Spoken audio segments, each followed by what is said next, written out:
Hello students, we will continue the story The Meeting Pool. It did not really matter how muddy we got because we had only to dive into the pool to wash off the mess. Before this, Rusty was talking about buffalo riding. Narrator हमें जो है buffalo riding के बारे में बता रहा था इससे पहले कि कैसे वो बफेलोज पर बैठते और उन्हें मूव करने की कोशिश करते, लेकिन बफेलो जो होती वो मूवमेंट नहीं करती, but they would roll over on their backs and taking all of them into the soft mud.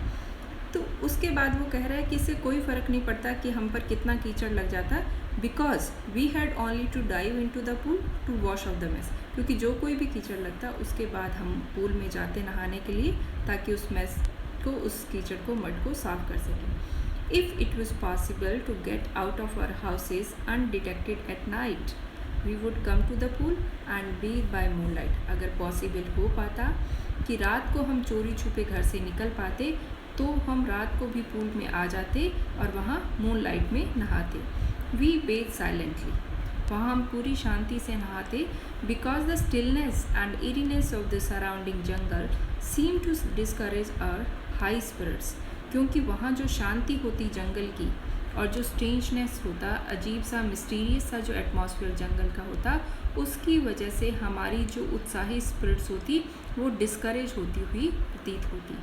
We saw several snakes which came out to feed on the fruits that spend the summer nights in full throated song. और हमने वहाँ बहुत से snacks को देखा जो वहाँ पर रात के समय समर नाइट्स में फ्रॉग्स जो आते थे उनको फीड करते थे. An impassive owl occasionally watched us from the branch of a big sal tree. और इन्होंने वहाँ क्या देखा कि निष्क्रिय आउल जो है वो साल के पेड़ की एक ब्रांच पर बैठा हुआ इन्हें वॉच किया करता था अक्सर. Sometimes Somi would sing a deep pleasant voice and we would float magnolia blossom down the moonlit stream. और कभी कभी सोमी जो है वो बहुत अच्छी आवाज़ में प्लीजेंट वॉइस में गाना गाता और हम मैग्नोलिया की जो लीव्स होती थी उनको हम स्ट्रीम में, नदी में वहाँ बहाते, फ्लोट करवाते. Magnolia is a tree with large sweet smelling wax like flowers. I do not remember how we finally broke up. मुझे याद नहीं कि फाइनली हमारा ब्रेकअप कैसे हुआ, कैसे हम लोग अलग हो गए. It was hardly noticeable at the time. उस समय ये बात हमने नोटिस नहीं की. In spite of our pledge to return to the pool as grown man we never really believed that we would go different ways. हालांकि हमने pledge ली कि पूल पर हम ग्रोन मैन के रूप में वापस आएंगे, 10 साल के बाद हम इस पूल पर मिलेंगे, लेकिन उस समय हमने नहीं सोचा था कि हमारे रास्ते अलग हो जाएंगे. That we would be leaving the pool, कि हमें ये पूल छोड़ना पड़ेगा. After about a year Somi pass his matriculation examination and entered a military school. इस प्लेज के 1 साल के बाद सोमी जो है उसने अपना मैट्रिक का एग्ज़ाम पास किया और मिलिट्री स्कूल में एडमिशन ले लिया. When I saw him about 3 years ago, he was sporting a fierce and very military mustache. और जब मैंने उसे आज से 3 साल पहले देखा तो मैंने देखा था कि उसने एक फियर्स और मिलिट्री पर्सन की जैसी मूंछें रखी हुई थी. Means he wants to say that Somi joined military. Shortly after Somi left school, Anil and his family went away to Delhi. और सोमी के स्कूल छोड़ने के थोड़े ही समय बाद अनिल और उसका परिवार भी दिल्ली चला गया. And I did not see them again. और उनको उसके बाद मैंने कभी नहीं देखा. I could not visualize Anil in any conventional occupation. He was so wild and unpredictable. मैं नहीं सोच सकता कि अनिल जो है वो अपनी फैमिली का बिजनेस कर सकता है, क्योंकि वो बहुत ही वाइल्ड था और अनप्रेडिक्टेबल, यानी उसके बारे में कुछ भी गेस नहीं किया जा सकता. His nature was changing and yet some time I wondered. और कभी कभी मैं सोचता हूँ, those who are rather wild when they are young often grow up to be respectable people, while the quite reserve one turn out to be perfect hellions. अक्सर ये बात कही जाती है कि जो बचपन में वाइल्ड होते हैं, शैतान होते हैं, वो बड़े होकर रिस्पेक्टेबल पीपल बन जाते हैं, जबकि जो बचपन में क्वाइट और रिजर्व नेचर के होते हैं वो बाद में हिलियन, विशियस वेज को, या उनका नेचर जो है वो परफेक्टली चेंज हो जाता है. And what of the pool and our pledge to come back after 10 years? अब पूल का क्या और हमारी जो प्लेज थी कि हम 10 साल के बाद इस पूल पर वापस आएंगे.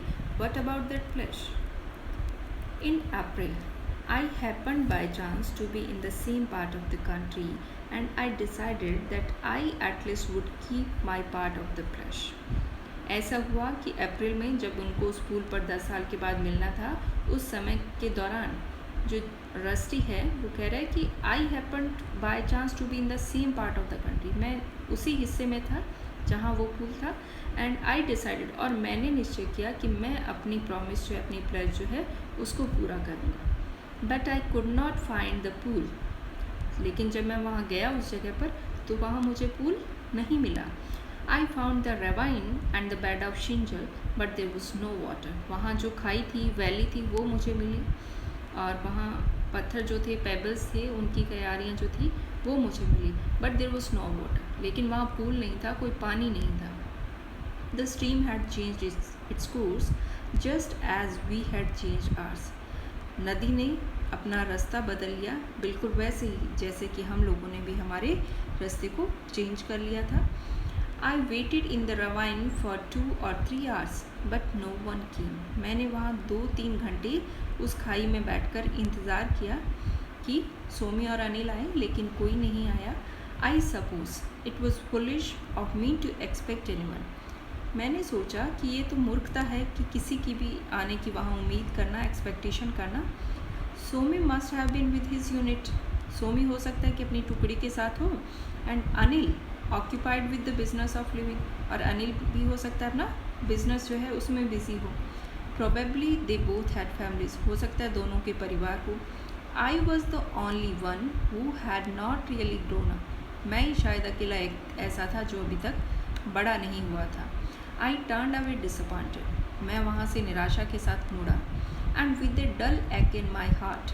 और मेरे दिल में एक दर्द था. Friends and daydreams and even forest pools must come to the inexorable deceitful journey of life.